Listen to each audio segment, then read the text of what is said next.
I was inspired by my son's graduation from Berkeley Law School, but at the same time, I was kind of sad because only a handful of Latinos graduated with him that night, and I promised myself to someday do something to help the low-income students.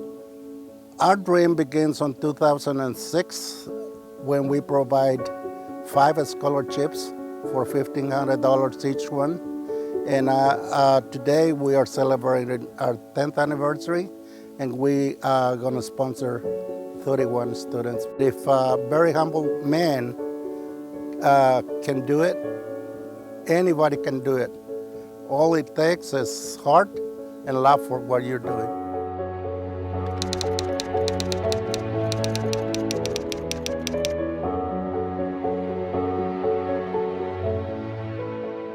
I came to this country when I was about 3 years old with the rest of my family. When we first got here, we settled on my aunt's living room floor, the 5 of us with her family also living in the house. So it was very crowded, and once we got a place of our own, it was very difficult to keep up financially. So very often we would see the pay or quit notices on our front door. So it was a very harsh reality, especially at such a young age coming here undocumented. One of my peers just asked me, "Are you illegal?" And just very bluntly like that. And I was kind of taken by it because I didn't know how to respond. And I didn't know how to touch up on that subject because I was, I think, about maybe 12 years old. I want to be an English major, first of all, because I feel like it'll give me a chance to really write about my situation as an undocumented student in the United States. And I feel if I write about my situation and am more open about it, other people that have similar stories to mine will be able to relate. Seeing my dad as a gardener has really inspired me because I have always seen him always hardworking. I've gone to work with him a couple of times. It's pretty difficult because it's a lot of manual labor. So everything you do is involving some part of your body. It's really easy to get tired or injured on the job. And being under the sun for the whole day is a lot. My plans are to study at University of the Pacific. I am studying pharmacy, so I'm in the accelerator program of pharmacy there. So I will have to do 2 years of undergraduate school, and then I will do 3 years of graduate school and complete my doctorate of pharmacy degree. I am from the Philippines, and I came to this country almost 2 years ago. Being an immigrant here, some of the challenges that I face is that first, English is not my first language, and I have to go to college and take classes that are in English. So, and I'm really dedicated. I have 2 major goals for the future. First is to be a doctor. I want to be a neurologist or a neurosurgeon. And at the same time, one of my other plans is to build a foundation. So I came from the Philippines, and I experienced having poor medical assistance, being not able to get the medical assistance when I needed it because we don't have money for it. This scholarship would not only help us with our financial need for the present, but this would also create a domino effect. This gives us hope and inspiration and fuels something inside us to give back to our community too. When I hit 9th grade, it's a tradition over there in Mexico that if you're 15 and you're a girl, you're supposed to become a housewife automatically. You're a housewife and you have kids and it's done. And if you're a guy, then you become a farmer and you get your family.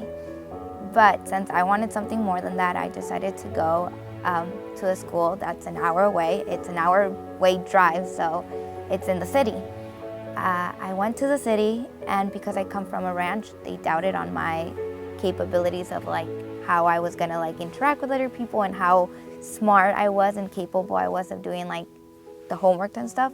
I've always been that student that I don't if I could do my homework, but I could do something else above my homework, I do it. And that caught the attention of my teachers, but it caught the attention of my classmates as well. So every day for a couple months, they would bully me, but it's not a bully like you call a name, you know, name calling. That's a bullying, but this was more like harassment. They would unscrew the razor from the pencil sharpeners and use it as like razors and knives to cut people. And every day they would come and tell me that I would be the next one. And then one day, one of my friends showed up with a lot of cuts from the razors that they left, bleeding, and it was a hitting point for me.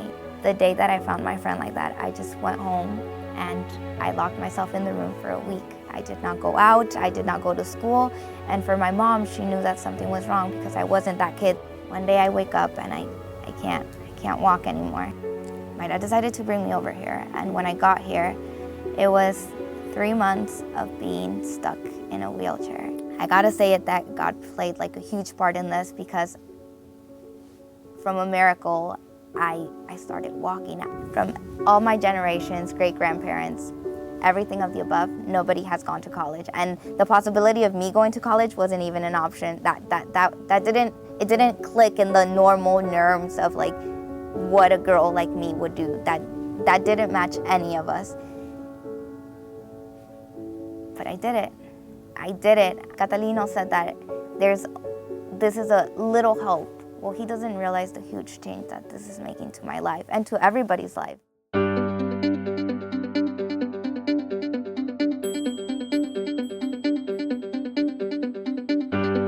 Approximately 30% of Americans hold a college degree, and we will make part of it. This is our opportunity. This is our opportunity. We are the change. We are the change. A high school degree used to be enough to make a decent living, but the bar is set higher today. The bar is higher today. We're the first generation that needs not only a college degree, but also experience to compete. Even before entering the workforce, Nothing is impossible. Nothing is impossible. everything is possible. Education is a gift that no one can take away. No one can take it away. We are grateful For Bay Area Gardeners Scholarship Foundation And all the sponsors for your amazing support. This scholarship means a lot to us. Happiness, freedom, and opportunity. Support. community. Success. Be the change you want to see in the world. Never stop learning, because life never stops teaching. Thank you for empowering us to achieve our goals.